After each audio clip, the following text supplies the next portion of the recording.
mustard. Today I want to show you how I make mustard. It's one of those fun little side projects you can do that only takes a couple of days, a few ingredients, and time. Again, as with most recipes, this is very customizable. You can add some hot sauce, you can add sriracha, honey, agave, wasabi, whatever you want to make this mustard sort of stand out. This is just the template for a basic spicy mustard. What makes this mustard spicy are the mustard seeds. Brown and black are sort of interchangeable, just as white and yellow are interchangeable, but white is harder to find and black is harder to find. So for the sake of ease in this recipe, we're gonna use yellow and brown. So the brown seeds are going to be more pungent, have that more mustard flavor, and it's sort of like a nasally spice, kind of like when you eat a glob of wasabi. Don't act like you haven't done it before. We all have it. We're gonna toast them up to activate the spices a little bit, and then that's gonna bring out their sort of inner aromas, and then we're gonna hit them in the spice grinder to unlock and unleash those flavors. This is just one of those little things that I think is just like super fun to do. It's one of those little condiments that you've been using your entire life and you don't really ever think about, how is it made? Can I make my own even better? And you can is the answer. So without further ado, here's how to make your own spicy mustard. Alright, so for this recipe we're gonna need 50 grams of yellow mustard powder, 20 grams of yellow mustard seeds, 30 grams of brown mustard seeds, these are the spicier ones, 20 grams of apple cider vinegar, you could also use sherry if you'd like, 118 grams of cold water, and can't forget the salt.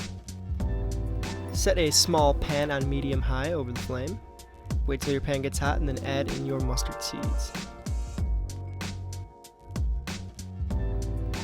After about 2 or 3 minutes of toasting, your seeds will start to smell aromatic and start popping all over the place. This is your indicator to take them off the heat.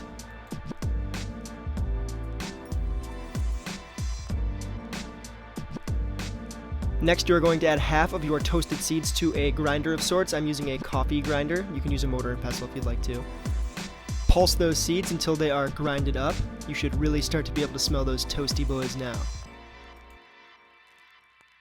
Now add all of the dry ingredients in a bowl.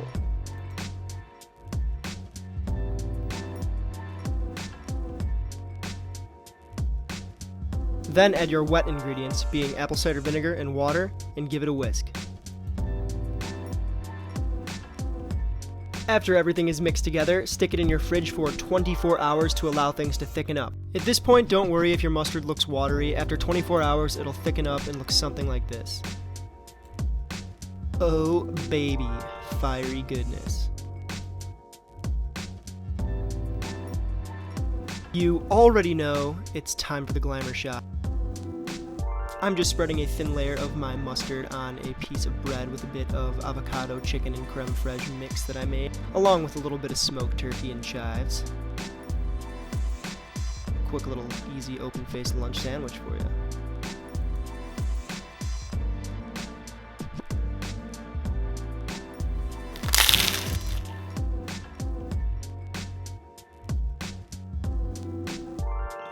I hope that was helpful, and I hope that you're going to run to the store right now, grab your mustard seeds, mustard powder, and make your own mustard. And if not, I'm gonna just cry a little bit. That's okay. If you dug this video, be sure to give me a like, and if you want to see more videos like this, gingerly rub that subscribe button. But I'll see y'all next time for the next video. Peace.